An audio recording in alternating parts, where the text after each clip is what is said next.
Mamimbestigaran tinapasamak a firework-related injury iti skating rink iti Burnham Park iti panagleppas ti Panagbenga. Walo nga indibidual ken agkakapamilya at turista ti nadangran.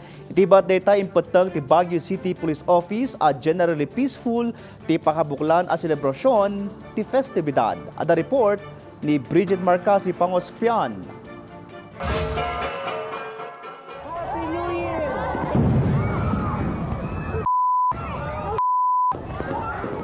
Naala iti daytoy a video ti mismo a panagbetak ti fireworks iti sangwanan ti grupo dagiti turista ama narimaan nga agbuybuya iti fireworks display kas paset ti panakailepas ti makabulan a selebrasyon ti Panagbenga Festival ti Baguio City.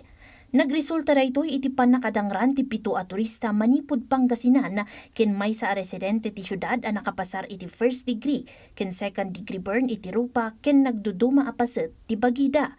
Dagos damet ana itaray iti paggagasan para iti pan nakatamingda ng runa taadda ti maysa a nakaro an apektaran. Kaya nagkakandak pa rin kami ng investigation as to what caused the explosion, kung may negligence ba on the part of the doon sa operator ng paputok or nasa paputok mismo. So ongoing pa rin yung investigation.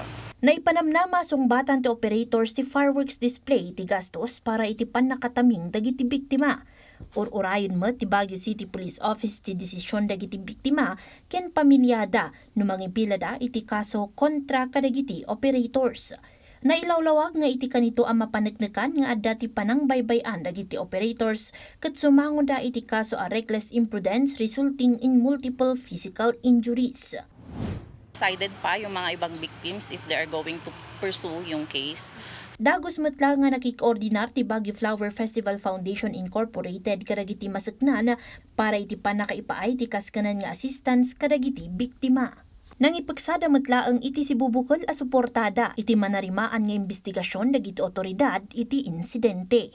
Iti agdama, nakarwaran ti 7 nga indibidual manipud pagagasan ken agtaltalinaed a nakaadmit ti maysapay nga indibidual.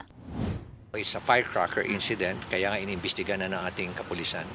Kabayatan na, ikonkonsidera lata ti BCPO kas generally peaceful ti Panagbenga. Iti baet dagiti sumagmamano nga insidente ana i-record kalpasan dagiti kang runaan nga aktibidad ti Panagbenga.